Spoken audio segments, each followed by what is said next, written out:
Hello, everybody, and welcome to a new episode of All Queued Up, the review podcast tied to streaming services. Apparently, I'm stuttering.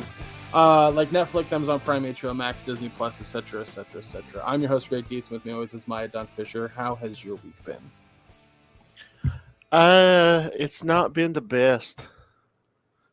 It's ups and downs. Positives. Madison celebrated her. We celebrated her 15th birthday Saturday, which was awesome. Friday night, we tried to take her to a restaurant for a birthday dinner, and that turned out to be a disaster. I read all about it. Yeah, it was quite funny when you never left a Yelp review before, but I had to on this experience, and the owner of the restaurant called me a liar on Yelp. So I screenshot that and put it on their Facebook page, and I'm sitting there calling me a liar now, are you? For everybody to see. And one of the things in my experience, I'm not going to put the name of the fucking restaurant on here because who gives a shit? But the it was we essentially had to leave, and while leaving it was raining, and my prosthetic, I slipped on the steps because it's a new prosthetic. I've had it about a month. I'm still adjusting to it because I don't get to use it outside of the home a lot. Right. So I'm going down the steps. I slip. It's rainy. It's wet. It's pouring the fucking rain. And I just mentioned it, that I did tweak my injured, tweaked and injured my knee a little bit. And I said, but I'm not blaming the restaurant for this. It's a new prosthetic. It's just relevant to the experience. But what I am blaming the restaurant for is treatment of paying customers and their quality of their customer service. And the owner was like, well, we have ADA compliant rims. I'm sitting there. What the hell was that? The look on Greg's face just now. Didn't know my volume was all the way up, and I accidentally fucking clicked on a video, so that was my bad. I didn't mean to do that. But the owner is like, we have ADA compliant ramps, so I'm not going to dignify this with a response. And I was like, oh, so you're telling me where I can't eat and where I can't walk now? Is that what it is? And just crickets from that guy since. But Mike, ridiculous. This is partial. Oh, never mind. That's a joke to the name of the restaurant. I mean, it's the name of the restaurant is fucking fitting, is it not? That's why I almost said it, but I was like, you didn't want to call him out, so. Yeah. No, dude, no. That whole situation was so weird. Like, the owner kept, like, instead of doing, well, that's the thing. Your entire situation inside the restaurant kills me because as somebody who's worked both retail and food almost primarily his whole life, it's fucking wild to me that they didn't just accommodate right then and there and explain that's not how they normally do things. Saying like, oh, we don't normally do this. You got to, this is how we usually function, but we'll help you out this time, and been super fucking cordial and nice. And you guys, here's the thing: you already bought the $30 fucking pizza. You no, we had two of them. Two of them. You probably would have paid for drinks or something. Like, it's fucking wild that they did that. That was the plan. We were all gonna have, well, not alcoholic drinks, but we were all gonna have drinks and appetizers and desserts, and like they the bill would have probably been double. Yeah, and a tip. Like, wild to me they didn't accommodate. Like, this is so fucking weird to me. Yeah, I don't know, but that's yeah. So there was that, and then I experienced my first oh yeah, that's right. My first case of, I don't want to say discrimination, but what else do you call it? It was like, because it was discrimination. It's straight up discrimination. Anytime you refuse service to somebody based on something, it's discrimination. Unless it's like they're being belligerent. Like if it's a physical attribute or a physical attribute. I was just say physical attribute. Fuck it, and that's straight up discrimination. However, I will say that the person involved in this story tried their damnedest to not sound like it was discrimination, you know? It was funny. And basically, it's like, tell me a transphobe without saying you're a transphobe. Right. Yeah, exactly. So that sucked. But it's okay because the original first choice for the service that I'm seeking is accommodating and willing to work with me. So fuck that other person. Yeah. Uh, So weird. yeah, this week's just like bad news, bad news, bad news. So I was originally supposed to go to a gathering next weekend in Maryland, private event hosted by my friend Bobby Skullface, YouTuber, awesome guy, incredible guy, has done a lot for me in the community and many other people. Hell of a guy. Every year, well, he hasn't for the past 2 years because of COVID, but he holds an event at his house. It's a private invite only event called Skullfest. Next weekend, I was supposed to go to that. Yesterday morning, I call and make arrangements for my kitten to have his first round of shots, distemper and dewormer. He had to at least have his first round of shots, and the boarding place we were going to board the cats um, said as long as their shots are up to date, concurrent with their age, he could be boarded. It's like excellent. Taking him to the vet to get his shots, we find out the poor little guy has feline leukemia.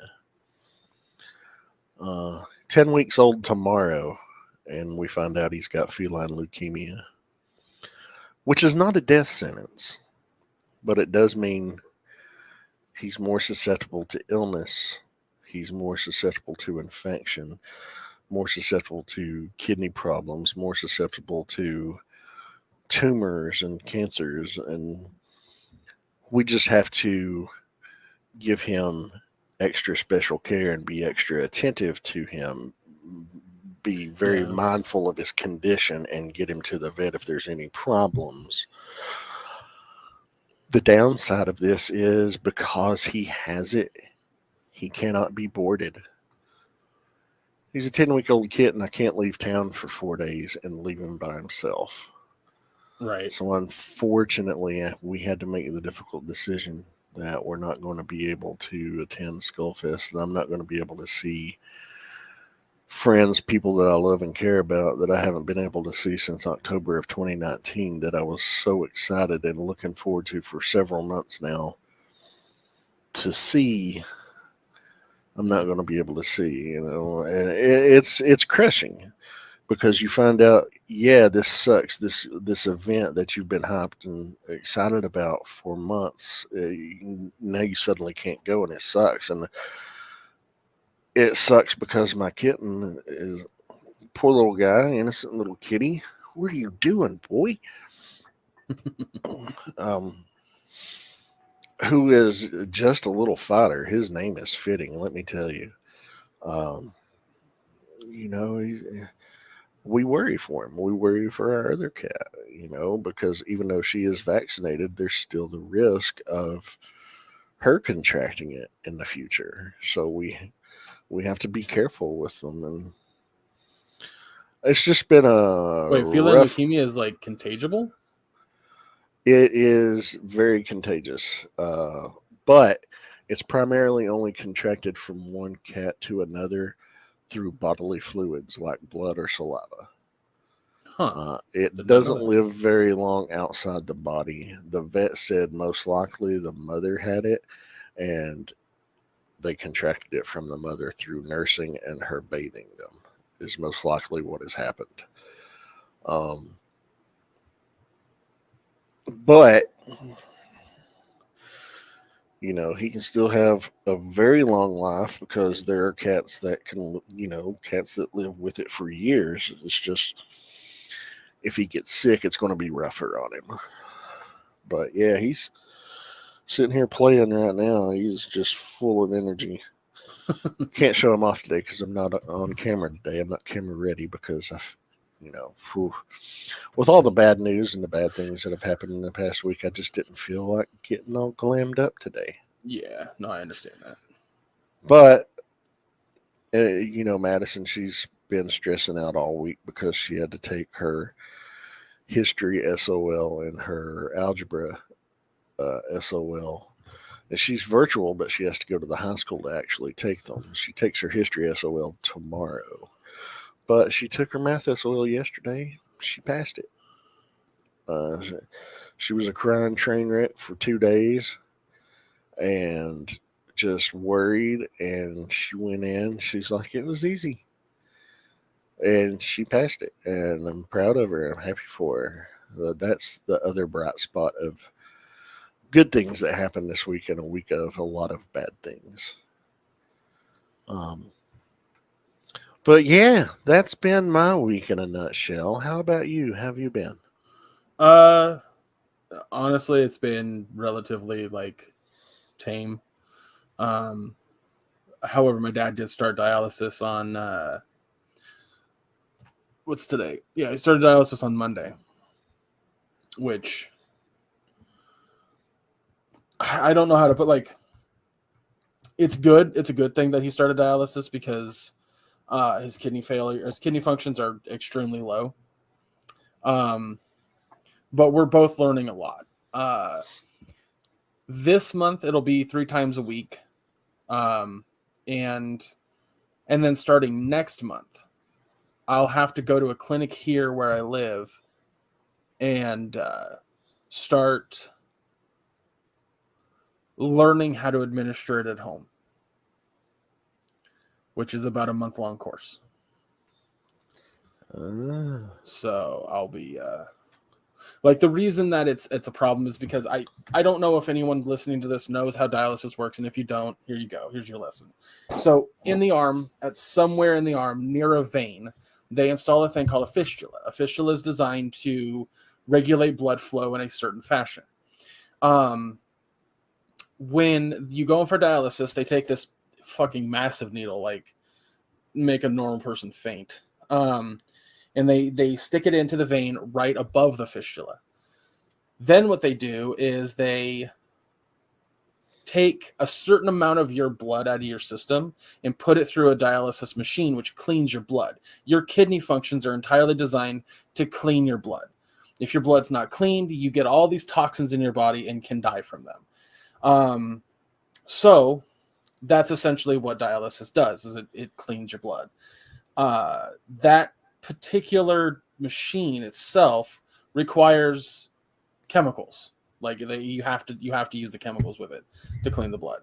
And I need to learn how to use the machine. I need to learn how to put the chemicals in properly, and I need to learn how to find my dad's vein using the big ass needle. Those are the things I'm going to have to learn. So that's dialysis in a nutshell. That's the best I can put it. Take the bad out, filter it, put good back in. Yep. It's really funny. The first day that I picked him up Monday, because I couldn't stay in there. Not that I wanted to. Good Lord, that place is. I'm not even gonna sugarcoat it. It's depressing. Oh yeah, absolutely. It's just a lot of older people passed out in these fucking chairs. They do supply direct TV connection, so my dad can watch whatever he wants. He can take a nap. He has his phone, which has all of his entertainment on it. He has every single streaming service because we use it for this. I use it for this. So he's got unfettered access, and they gave him Wi-Fi access, which I don't know how strong that Wi-Fi signal is, but he said it works fine. He can text and call whoever he wants. He has full, he's just sitting there for 4 hours. That's the only thing. And so I drop him off. I wheel him inside. He gets into his chair. I take off. I come back at 2, pick him up. When I picked him up on Monday, I walked in and I was just like, how was your spa day? And even the nurse chuckled at that one. And which I was like, I'm sure you hear a lot of jokes all day, so I feel like I won that one. And his response was, well, it wasn't my spa, it was my blood spa. And I'm like, can you not do that, Dad? That'd be great. I don't know. It's pretty solid. It's pretty solid, but yeah, so that was... He totally one upped your joke. He did. Oh, that's my dad. That's what he fucking does. There's a girl that I play Fall Guys with all the time, and she's a professional makeup artist, like hired by studios for TV shows and movies. The highest profile thing that she's done that she told me about was she was the makeup artist on, or one of the makeup artists, part of the team for Orange is the New Black. And she lives in New York City. Her and I were talking, and like she has a Switch, so we've been playing Wii Sports and Fall Guys and whatever. Like there's a group of us. So last night we're on playing, and she starts telling everybody about her job and all this kind of stuff and like what she's done. And we started exchanging Instagrams. And she somebody was like, oh my God, you've done all this makeup, like that's amazing. Here, I'll kind of pull it up so you kind of see what kind of makeup she's done in the past, because it's pretty fucking impressive. I'm not even gonna lie. But she I showed my dad these pictures of her makeup ability. There's one. Holy shit.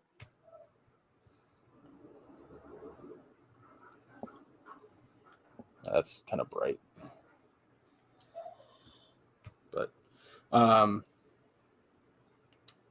let's see. Oh, here's a good one. Or for our podcast.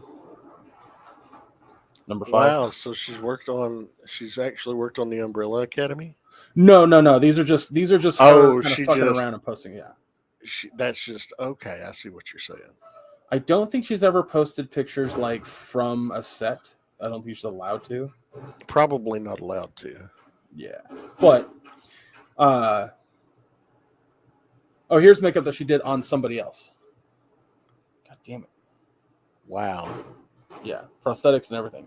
And it's funny because we were actually, because it was announced here recently that Peter Dinklage is going to star in an R-rated remake Toxic of Avenger Toxic Avenger, which I'm very excited about. Very fucking excited about. And I told her that one of the things that they announced along with that was that all the stuff that they're going to, like, none of it's going to be CGI on the people. It's all going to be prosthetics and actual makeup. She was a jazz. She was like, that's fucking awesome. It was fun. But the reason I tell you this isn't to be like, I'm friends with somebody like that. It's because I showed my dad all the pictures of her makeup, and his response was, and you're friends with her?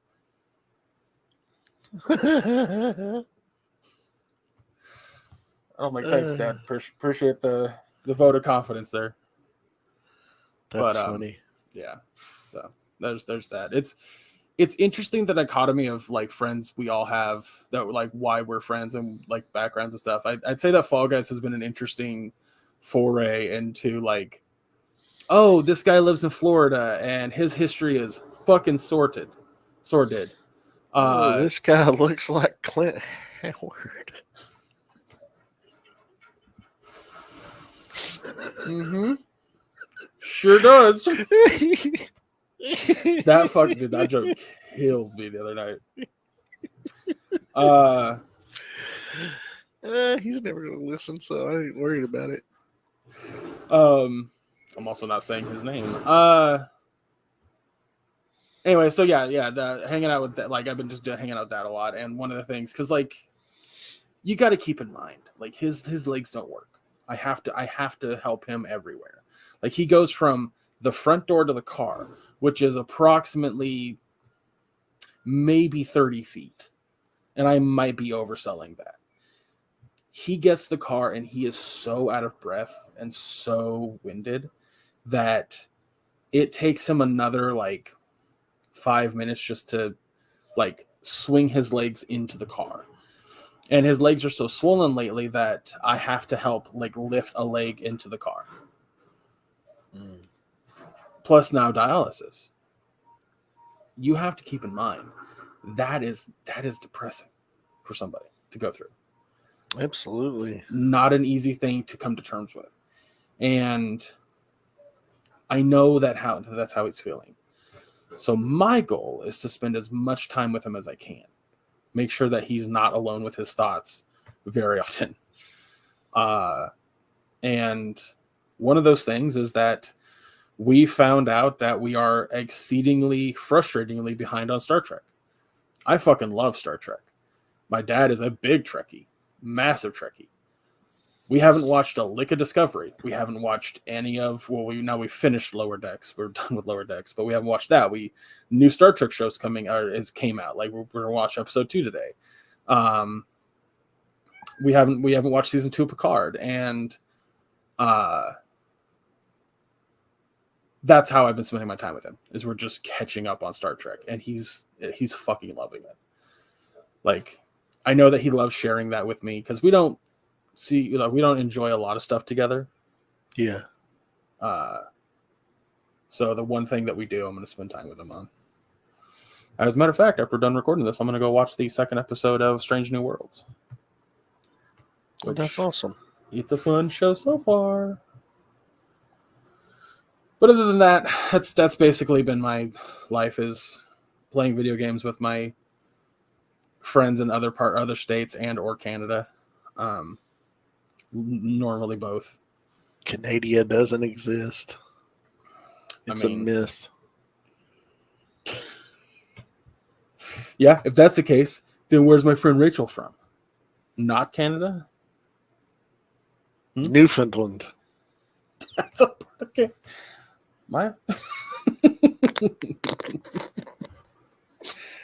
Oh shit. Anyway, so enough about our lives. Though I do enjoy doing this at the beginning of the show.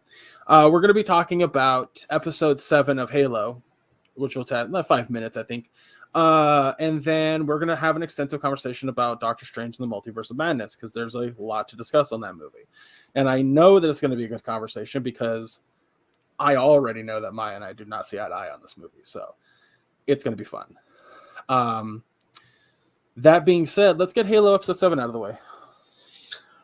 All right. You guys remember last week when I happened to mention that the episode pretty much focused entirely on Master Chief, and I was like, we didn't get any Sword and Kwan Ha. I said, watch them next week. Give us a nothing but Sword and Kwan Ha episode. If I believed in jinxes, I'd say it's your fault. Yeah, if I did, I would say the same thing. That's exactly what they gave us, and I'm just going to say it. It was shit. Garbage. It was just not a good episode. In fact, it's the first episode that I have not enjoyed. She's the worst part of the series, and an episode devoted entirely to her was horrible. She is a horrible, fucking unlikable character. It could have been better. I'll say this right now. Her plotline could have been better if she wasn't fucking obnoxious. And that's the thing. I get it. Teenagers can be obnoxious. But, this one. Well, that's what I've been saying, Maya, about this. Like, the lore of Halo outside of the show is that that's why the Spartans were created in the first place, was to fight the insurgency. But it broke up when the Covenant attacked. There are no stories that talk about what happened to those rebels after the Covenant attacked, outside of the ones that died in like Halo Reach or something. So that was a fun concept that I was like, this is going to be interesting. But they didn't pursue that. They pursued Kwan, and exclusively Kwan. And it was lame the entire way through. Yeah. I kept hoping that it'd find the right thing, but... Sorry. I just got an update on my phone from Yelp. It says my review's being spotlighted when everybody searches for that specific restaurant.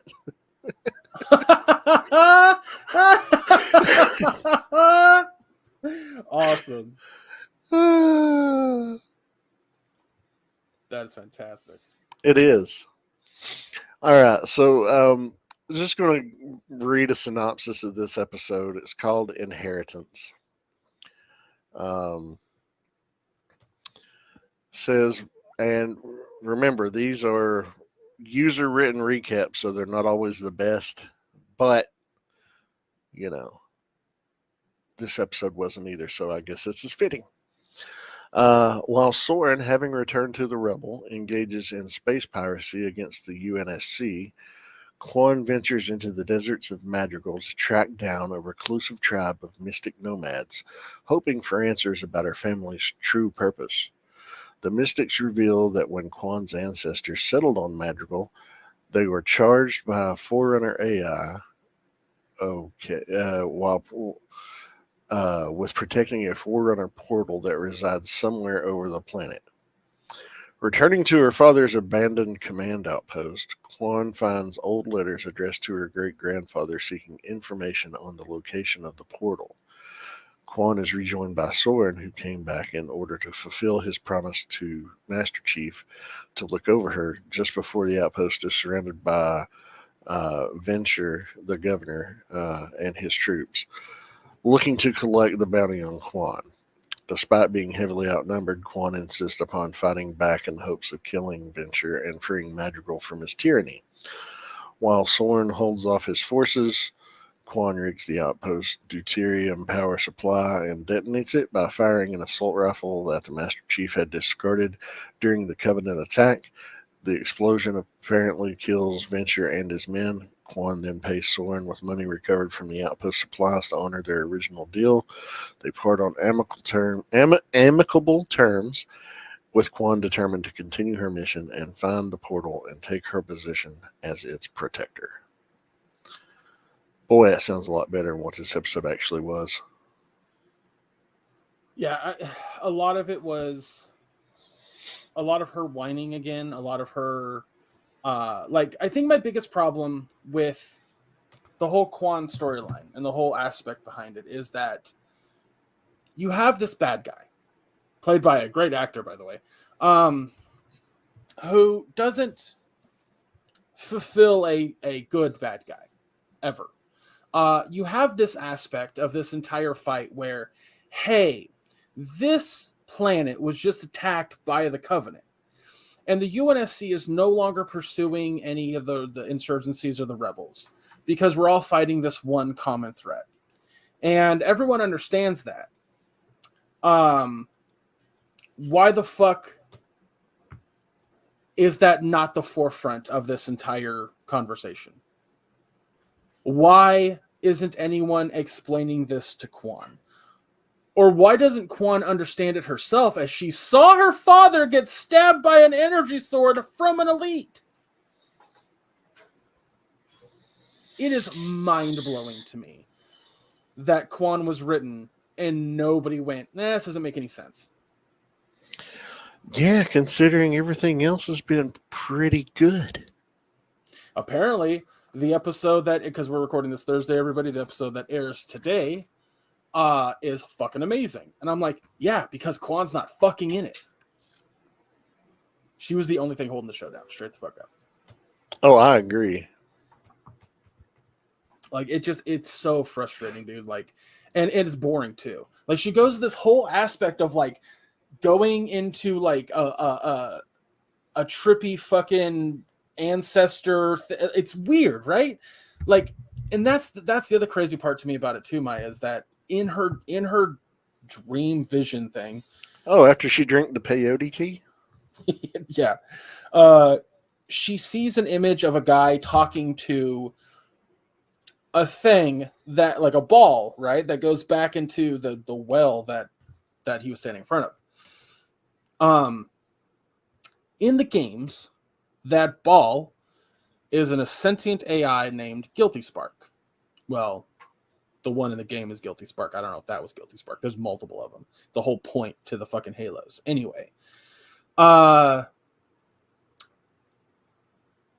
What frustrates me about that, and maybe that's just the writing of the show, I don't fucking know, but they love doing little like Easter eggs that go fucking nowhere, especially with Kwan. It's one of my only problems with this show. Like, they're not. I really hope that this episode, like, kind of says some things that I feel like are important. So you've said the word forerunner in that.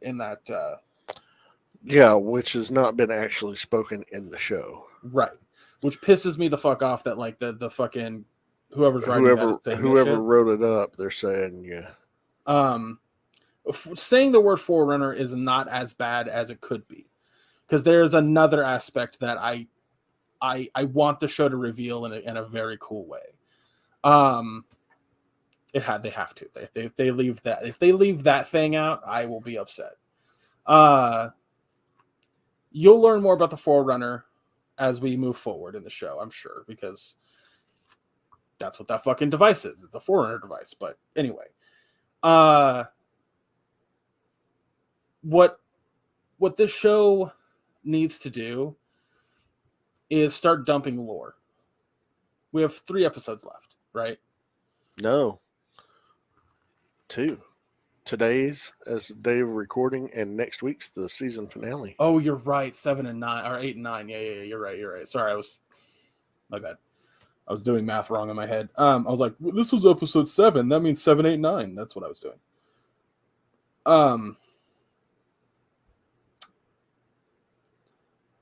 Yeah, like I said, the show needs to do a thing that's important. And that's give you people, the ones who have not played the games, the context to what the fuck is going on. At least some kind of context.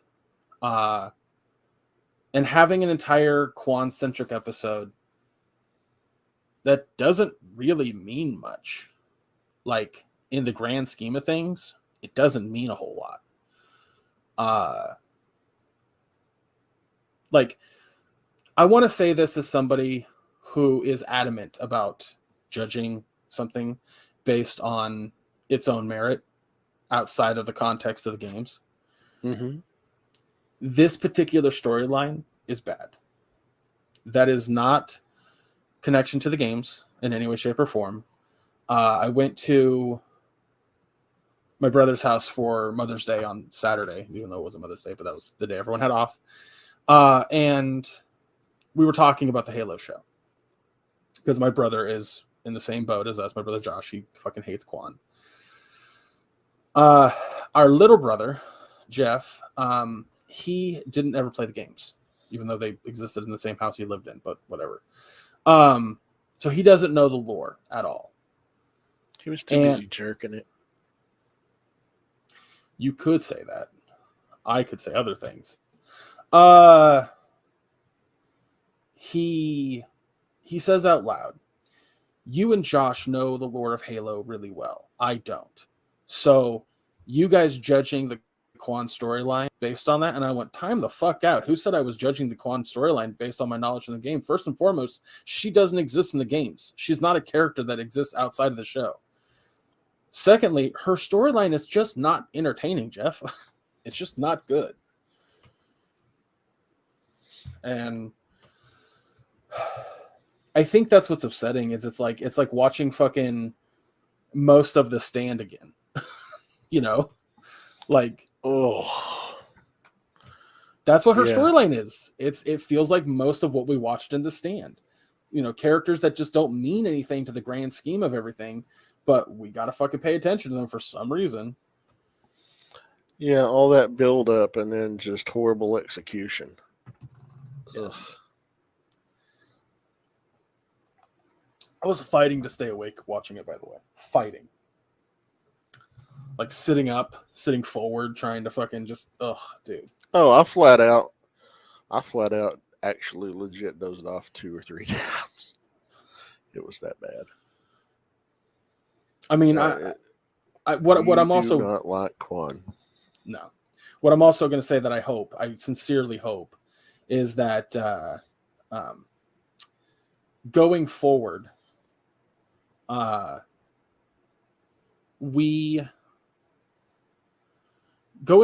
hoping that we don't have to meet her again, that we don't have to run into her again, that her storyline is done for this season, right? And then if it gets renewed for a second season, which Oh, I it's hope it already does. renewed. It's already Oh, been renewed. Before the first episode even aired, they had renewed it for a second season. did not know that. That's awesome. So what I'm hoping is that in season 2 they understand that people didn't like her storyline and completely nix it from the future stuff, because in a way her storyline is kind of done. Like, we do not need to revisit her again. We understand what the fuck happened. So Yeah, let's hope. Nothing against the actress. no. But it's just the way her character is written and the way that her character comes off is just annoying. All right. What grade would you give this episode? Solid D. Same. It's bad. It's bad. I bitched about it enough. Yeah. There's nothing else to say. I mean, hey, the effects were good. Yeah. Guess. We don't have much positive to say about this episode. You can skip it. I'll say this: it wasn't the acting that was the problem. So kudos to everybody involved in that regard. No, absolutely. Also, I don't think I have to say this, but if you're giving the actress shit for a role, like, did you hear what's going on with the Percy Jackson adaptation that's coming to Disney? I did. It's such a like, if you're doing that, you're an absolute piece of shit. An absolute piece of shit. Even the fucking author of Percy Jackson has come out and been like, you don't deserve this franchise, motherfuckers. Like, and I'm like, yes, thank you. Oh, disgusting. Fucking disgusting. But yeah, it's like the fucking Rose Tico situation with I'm only getting Marie in my brain of the actress. Yeah, I know what you're saying. I know who you're talking about. I can't remember her name either. Yeah. But anyway, fuck it. Let's talk about Doctor Strange and the Multiverse of Madness. So we both saw this opening day? I know I saw it opening day. Misty and I went and saw it Thursday last week at 3 p.m. Same here. Except when we were on our way home, you were just going into the theater to see it. Because, that whole 3-hour time difference. Right. Had I seen it at 6, it would have been the same time. No, had I seen it at 6 and you seen it at 3, it would have been the same time. You're correct, my B. So you saw it 3 hours before. I'm so confused. My brain is not functioning when it comes to these time zones right now. It doesn't matter. We saw the same day. So funny story before we get into our breaking down the movie. First off, we're going to talk spoilers right off the bat.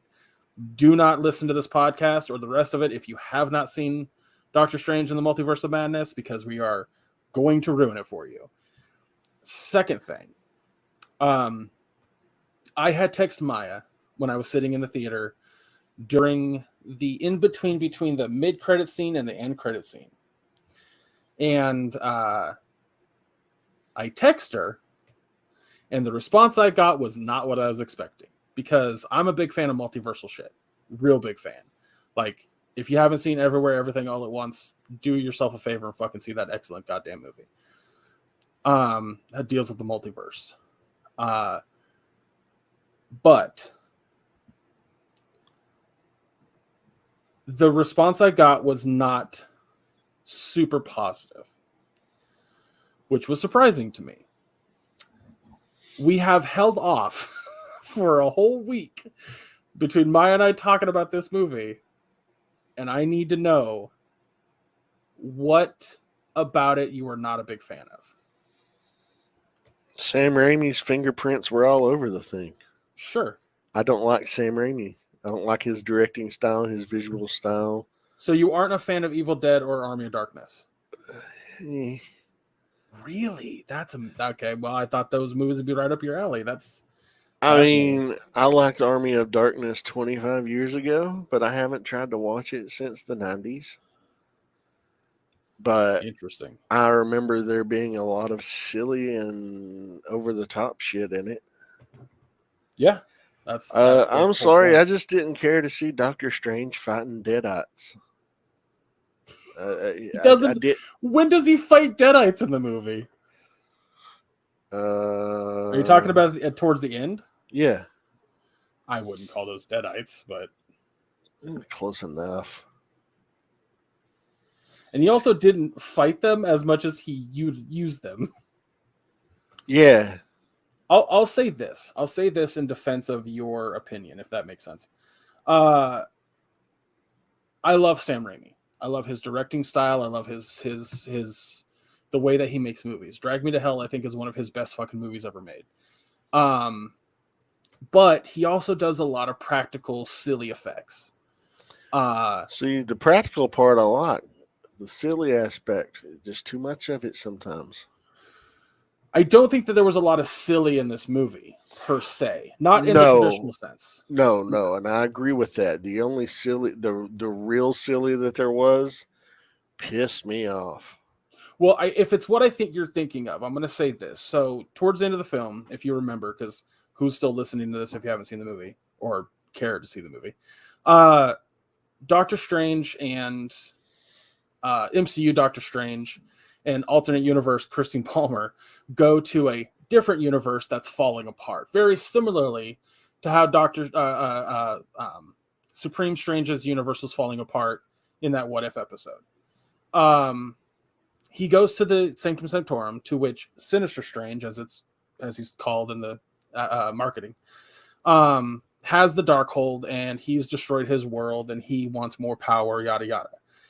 It is full on fantastical Marvel.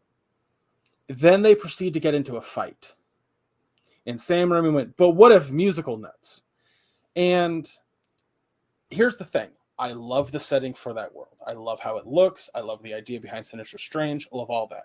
And I love the musical fight. I fucking adore that music. It was so much fun to watch. It's oil and water. It is straight the fuck up oil and water. I love both of them. It's like putting ham and peanut butter in a sandwich together. You like ham, you like peanut butter in a sandwich, not great together. Does that make sense? Perfect sense. That didn't bother me as bad as the end credits scene. So why did that bother you so much? I have to know. Just the whole way.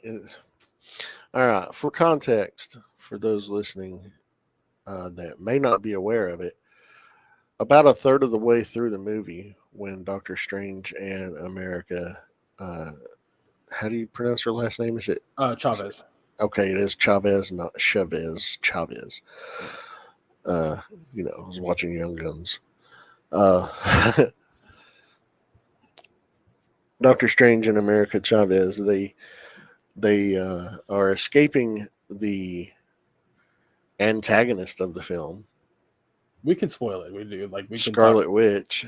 I was like, I already warned everybody. If they're still listening, that's on them. Yeah.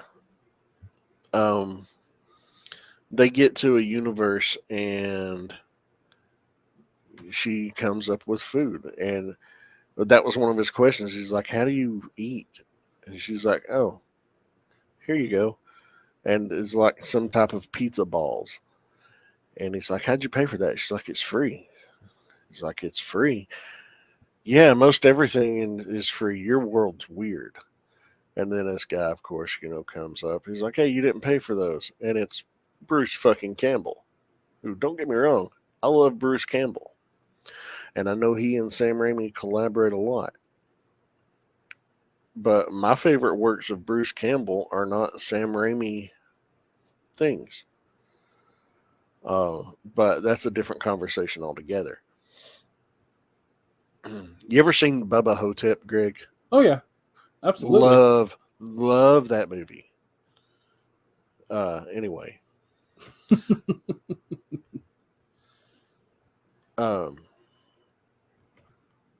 basically Doctor Strange, in order to avoid this altercation, puts a spell on Bruce Campbell's character to where he is striking himself in the face, choking himself, etc. And America says, how long is that going to last?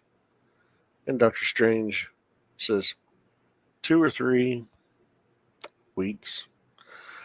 And at the end of the film, the end credits, you see him slapping himself in the face a couple of times, and then he finally is able to stop. The effects of the spell wear off. And he looks dead into the camera laughing and says, "It's over." And then fade to black. Hated that. I hated that looking directly into the camera and saying it's over. It's just like, okay, that's a little just too on the fucking nose. I mean, I that's think it Sam would Raimi have. in a I nutshell right think it. there. I think it would have been funnier had he just been still struggling doing it, and the film fade to black without it stopping and him laughing and saying it's over. That's just my personal take on it. The yucks for the sake of yucks. I've never been a big fan. I love funny things, and I love funny things when they're appropriate, but that just felt shoehorned into me. No, I see. I disagree only to the fact that shoehorned is more in lieu of of I'm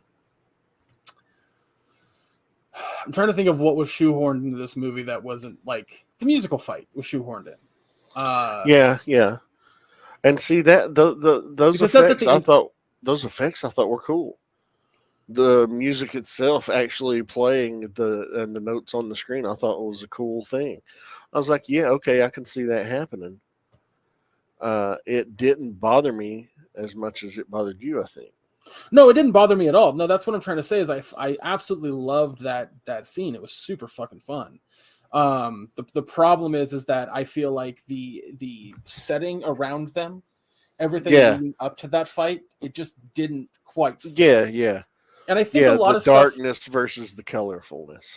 right? I think a lot of stuff like that happens in this movie that is in that same vein. For example, Wanda walks in, destroys like 4 of the strongest fucking characters that we know from the books, comic books, easily, handedly, and then we get into a horror sequence that I loved that doesn't really make a shit ton of sense. Like, And that's the thing is, it's like, okay, I've got these ideas, these ideas, these ideas. We're going to throw them, see what sticks to the wall, and run with that. And it's like they threw everything, and everything stuck to the wall, and they ran with it, but they didn't piece it together well. well, that's exactly what happened. So in my mind, the way that this movie played out was that Kevin Feige and the guys that everyone that's working behind the MCU storyline knew the plot points that they wanted to do for this movie, right? They were like, "Hey, we want to bring in America Chavez. She's a multiverse hopper. We want Elizabeth Olsen to go through her grief and then come at the finish that at the end and realize that her grief is the problem, and that we want to have this entire storyline where we go to a different universes or a different universe, and we have like alternate versions of things." Like, they knew the plot points, but then they said, "Whatever else you want to do, Sam Raimi, is totally yours." That's what I honestly think happened, and that's why I keep using the phrase "oil and water." It's Yeah. The sequence of Scarlet Witch destroying the Illuminati, rad as fuck, fucking Oh, awesome. absolutely. Best part of the movie. The sequence after that, where she's chasing Strange, Palmer, and America through a series of doors, and it turns into like a little bit of a horror movie. Fucking love that. It was awesome to watch. Those 2 scenes back to back make no fucking sense. No, I agree. And I think I agree. that's where a lot of people have trouble with this movie. And It that's where it's not cohesive. It doesn't flow properly. it flows well enough to be a cohesive plot, I think, is the important thing to keep in mind, because That's true. That's true. Because I mean, I was never lost during the movie. It just felt disjointed. I at also want to make a times. fucking argument that is frustrating the shit out of me right now, by the way. This is not you, this is other people. Christine Palmer of her universe designated the MCU as 616. That doesn't mean Marvel is designating that universe as 616 or MCU as 616. It is an Easter egg. There is a difference. I will never call the MCU 616 because that is the fucking comic book universe.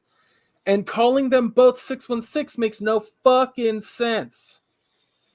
Well, and this is the second time that it's been referenced as 616 because the first time was in Spider-Man Far Away from Home or Far From Home.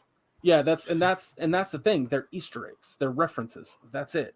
They're not meant to be these like magnum fucking like, oh my god, that's the name of it. That's what we all should call it. Drives me up a goddamn wall. And you know, we see Doctor Strange and America pass through multiple universes. And I think it would have been cool because one universe they were made entirely of like they were paint, you know, another one they were animated. They could have passed through the 616 comic universe. I think that would have been a cool Easter egg right there. You know, say, well, that's 616. Sure. The MCU, you could designate it 617 or something. It's just like, the next universe over or something. I don't know. I mean, what I would like to happen is that Sam Raimi or Kevin Feige come out and say that, you know, say what I just said. I'd like them to do that. I don't mind Christine Palmer calling it the 616 because to me, that's her universe's designation for it. And that's fine. What bothers me is that fans have just glommed onto that and been like, that's the name of it. And I'm like, cool. So now when I talk to you about Marvel and I just say the 616, I'm just going to leave it be. And if you're confused, great. So maybe you shouldn't be. Anyway, that's you want a Snickers? That's not the movie's fault. I will say that that universe is Illuminati. First off, the fact that they're using the term Illuminati was rad. Even though the Illuminati, if you've read any Illuminati stories, it's just the Council for Bad Ideas. Which is ironic considering some of the people that are on it.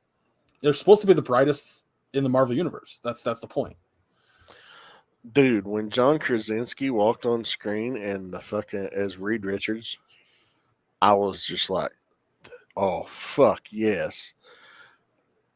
And I know Loki has established that Lokis can look completely different, but I want Krasinski back as Mr. Fantastic. Well, Loki also confirmed that Lokis can look the same. There was at least 2 of Tom Hiddleston in that show. That's true. Actually, multiple, because if you count the holograms of different versions that they threw into that end of the universe thing. That's true. So he could come back as Mr. Fantastic for the MCU. It could totally happen. I would love to see that. Absolutely. I would love awesome. It'd be fucking awesome. But I mean, can we please get somebody to play Professor X? Somebody else.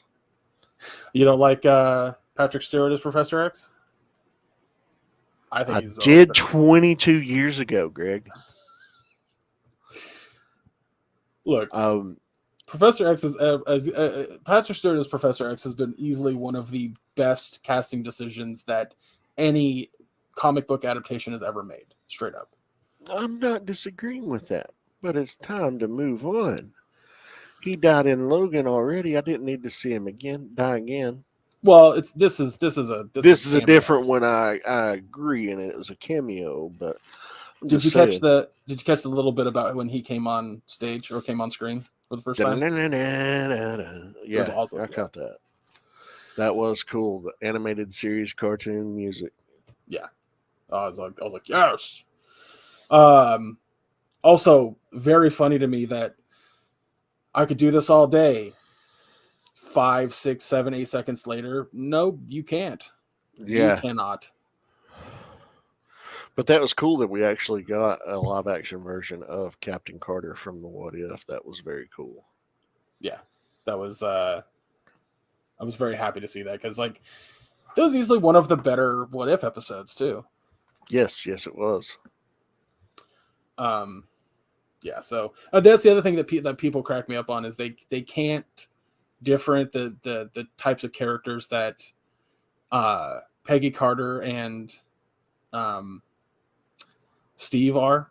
Like Steve is a wholesome Christian boy who is going to say what he needs to say for the sake of not, like we don't trade a life for a life. Peggy Carter or Captain Carter on the other hand does not give a fuck. Yeah. That is the difference. Like we saw her kill guys in What If. Yep. We didn't really see that from Steve, did we? I mean, he did shoot a gun in the first Avenger, but yeah, but we don't see if he hit anything. He could have been a stormtrooper for all we fucking know. Well, he's also like he can throw his shield in the from something and have it bounce back to him just based on calculations that he does in a split second in his super soldier mind. There is complete understanding that if he was to use a gun, all of his shots were non-fatal. Yeah. So absolutely. But we did watch Peggy Carter rip a fucking pilot out of a plane and then throw him to the ground. He died. He's dead. She does not care. Anyway.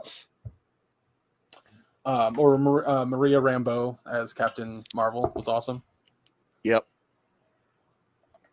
It was pretty fantastic. And a surprise move, using Anson Mount as Black Bolt, because that's who played Black Bolt in the Inhumans series that nobody talks about. What's so interesting to me is that cool though. I was so excited. The fact he had the full on like fork on his forehead. Yeah. I was like, yes. Or like you got to see his full power when he destroys their that Doctor universe's Strange. Doctor Strange. Yeah, that was so I'm cool. Sorry. He just very lightly says, "I'm sorry," and it turned into this massive shockwave that annihilated him. That's the thing about Black Bolt. Like, if he screams, he could destroy the universe. Well, the galaxy. I don't know about universe. He could destroy the galaxy. It's awesome. I love Black Bolt. Again, also one of like the smartest people in the the comic books. And I hope we get Inhumans one day in the MCU. I really do. I really fucking do. I love Medusa. Yeah, that was a cool thing too. When Mordo was introducing him, he's like Keeper of the Terrigen Mists, and I was like, "Ooh, shit!" Yeah, referencing it directly, which is interesting because Miss Marvel that we're getting here soon, she's not going to be an Inhuman. Like she gets her powers from these wristbands she puts on or some shit like that. So, hey, as long as she's a fucking uber nerd of superheroes, that's mostly what I give a fuck about because that's her entire character. Yeah. Maybe not entirely, but it's most of her character. I'm trying to think of what else in this movie I wanted to mention. I love they kept the star-shaped portals that she makes. Yeah, that was cool. I mean, because this movie does some shit that's really weird compared to other Marvel movies. Like, we got that giant, we got Gargantos, which we knew from the trailer, but still, like, it was still cool to see him. Oh,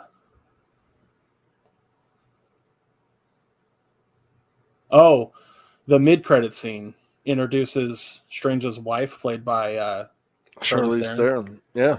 Which I had no clue about that, not even an inkling. Who she was supposed to be, or just that she was even in the MCU, or that Cleo was showing up. Like, I had no clue. Yeah. Well, the only thing that people actually really knew about in those, like, we didn't know Black Bolt, we didn't know Captain Carter. Captain Carter was kind of revealed the week before, but Mr. Fantastic was a nice surprise. So was Black Bolt. So I actually had him spoiled for me. Oh. I was scrolling down. It was like 2 days before the movie came out. Yeah, it was Tuesday before I got to see it. And I'm scrolling down YouTube, and I see a screenshot of the moment that the four are standing in front of Scarlet Witch. Fuck. And I saw it for like a second, so I couldn't see who was playing Mr. Fantastic, but I recognized the outfit immediately. Did not see fucking Black Bolt though, so that was cool. Oh, awesome. Yeah, I saw him. That's all I saw. I scrolled as quickly as I could. So I knew Mr. Fantastic was in it. Did not know it was John Krasinski. But it was awesome. It was still awesome. Like I want to point something out to everybody listening to this. If the multiverse, if the idea of the multiverse is confusing to you, it's very fucking simple. And this movie does an excellent job, in my opinion, of showing how different things can be in the multiverse. They can be small things. Like you could go into an adjacent universe to ours, and everything looks identical, 100%. But butterflies are a bright pink. That's it. That's the only difference. Or you can go in a completely different universe where dinosaurs evolved to look like humans. Or you could go into a different universe where you're Batman. Or you could go to a different universe where rocks are edible. I don't fucking know. That's the point of the multiverse. Anything is fucking possible, which is why I love the multiverse. The way that you can just use your imagination with the multiverse is so exciting to me. Please go watch everything everywhere all at once, please. But like that's again like when we it's why one of the big reasons why Into the Spider-Verse is one of my favorite movies of all time. Not only is it such an amazing story to tell about a kid's relationship with his father and uncle, but it plays with the multiverse in such a unique way. Like, I don't know how else to explain it. Like, this is why I love multiversal shit. And I feel like Doctor Strange and Multiverse of Madness did an okay job of it. And I say okay because we only went to two other universes, so. Yeah, there wasn't a lot of time really spent in any of the others. They just passed through what seemed like 7 or 8 others and then made brief stops, then hopped again. I wanted to see more multiverse stuff than what we actually got. I agree. But I agree that it is okay what they did with it. And I'm not saying the film's bad. I didn't dislike the film. I just had I had higher expectations, but I'm not basing it on my expectations. I just think it could have been executed better, and it wasn't. I get you. I mean, I don't necessarily disagree, but I think one of the main themes of this movie that it kind of comes back and forth to, like it just, like, oh, we're talking about it, no, we're not talking about it for a while. Now we're talking about it again. Now we're not talking about it for a while, kind of thing. Is the MCU Strange's happiness. Is he happy? It's kind of addressed early on in the movie, very early on. And then it's addressed again later with America, and then it's addressed later with the other Christine Palmer. And it keeps getting brought up. And by the end of the movie, he's happy. And why is he happy? Because he's grateful for the universe he lives in. He's grateful for the life he currently has. And this is brought for full circle when he fixes his watch. Finally. Yeah. He's gotten over Christine. And then we get the reveal that the Darkhold did have some effect on him. And I loved that. That to me was something the film should have spent more time concentrating on. Yeah, I agree. But yeah, I don't know. I don't know what else to say. I mean, we can just kind of do our final thoughts and grade if you want. I'm trying to find other things to kind of bring up, but we've covered, I think, everything. I'm going to give this one a B-. Um, what? You're not far off from me. Oh yeah. B. Hmm. Yeah, I think it was a better than average Marvel movie, but there was enough. There was enough that I liked versus what I didn't like, um, to keep me from giving it a worse score.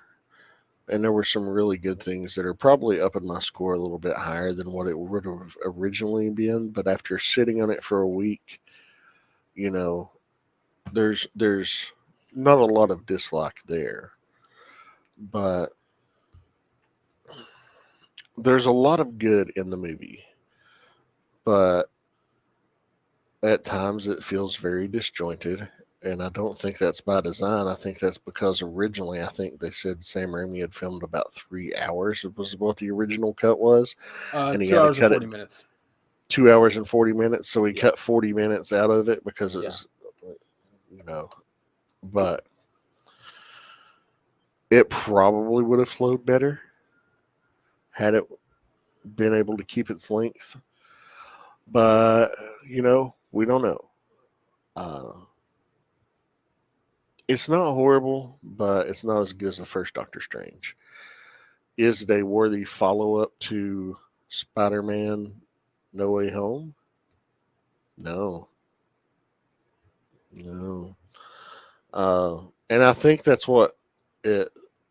I think that's what also goes in against it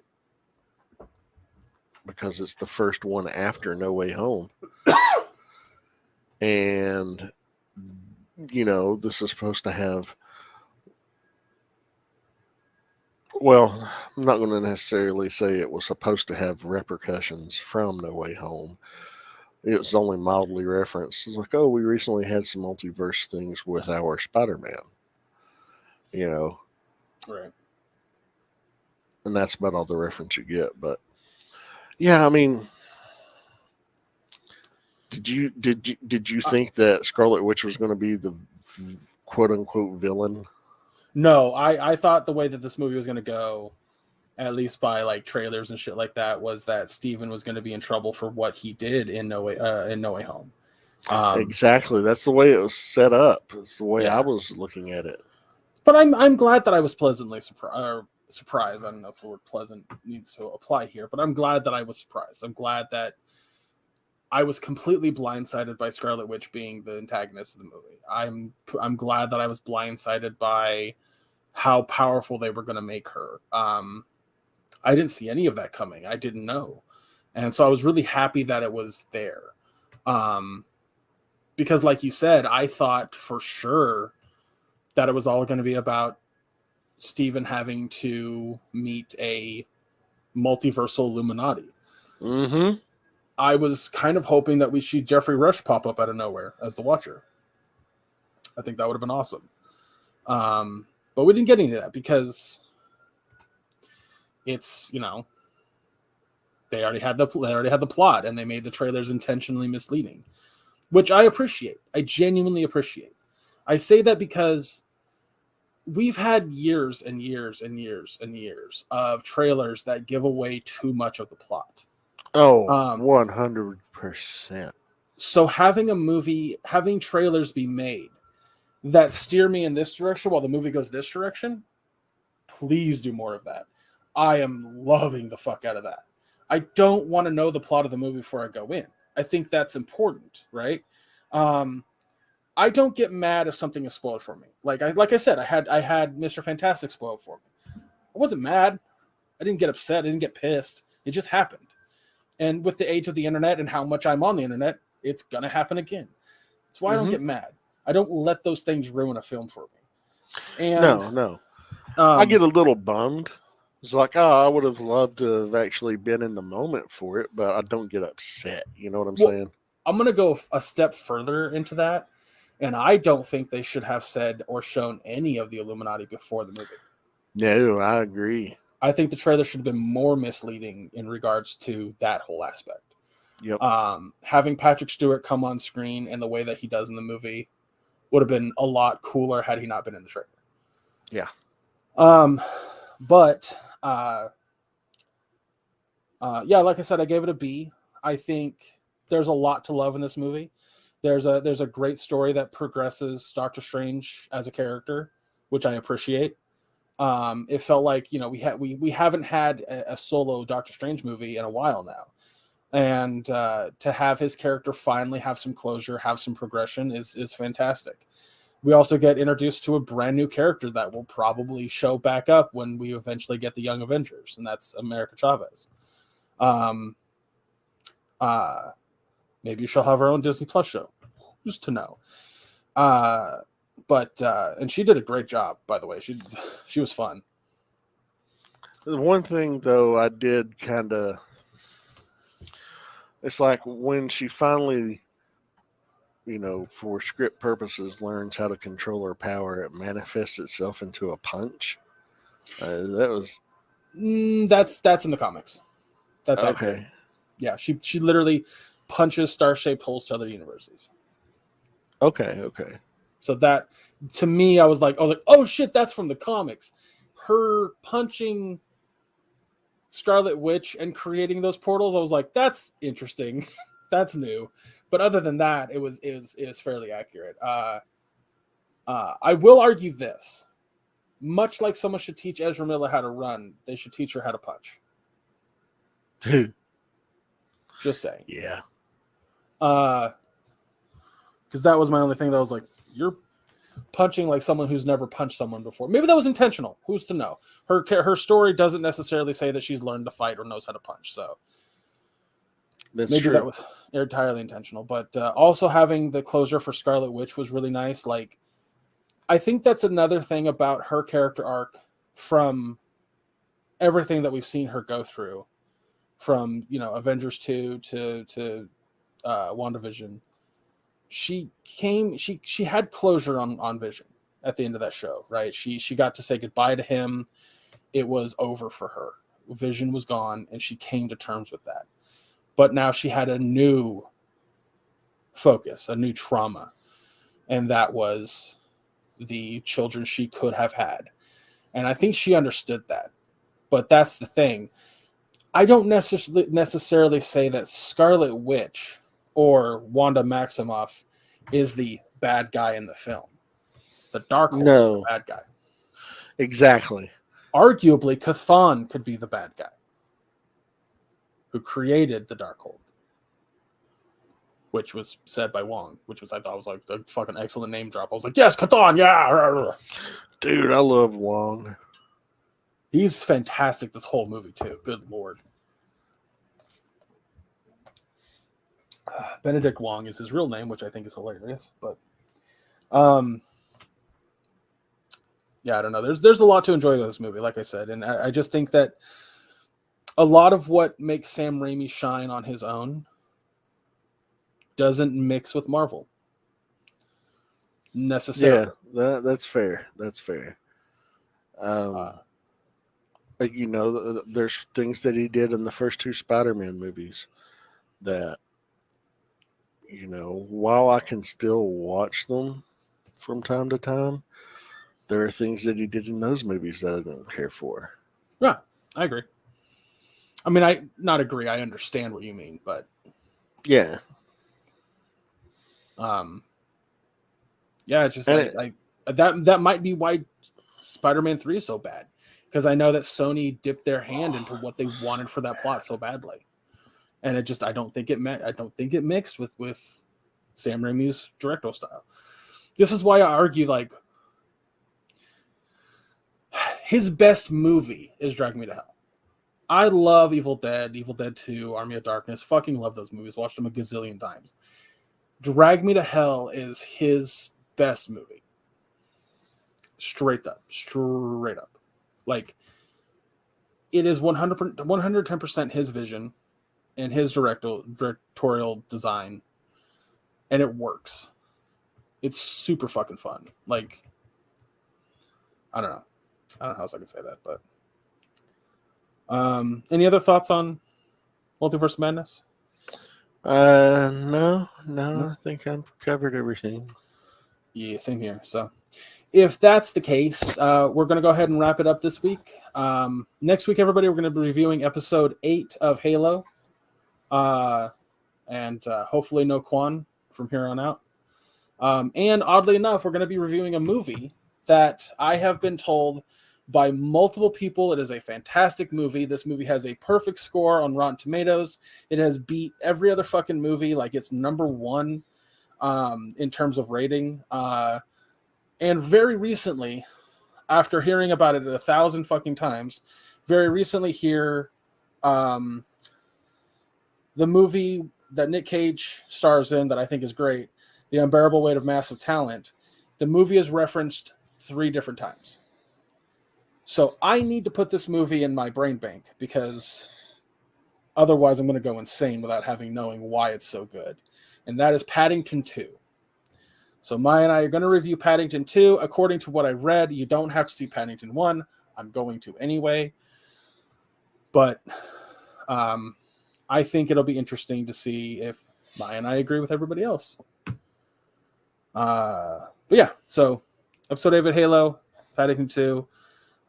Make sure you follow us on all socials, which are listed below. We'll try to keep you up to date if we add anything. I don't think we will, but that's where you're going to find it. Check out the Teespring store where you can get some merch. T-shirt. What you giggling about? I didn't say anything. It sounded like you were giggling. I don't know what that noise was.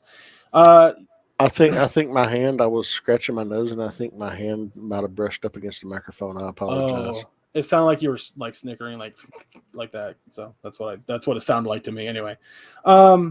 But yeah, Teespring store. You can get a T-shirt, a mug, a pint glass, some stickers. All proceeds go directly to the podcast. Do we still have that discount code?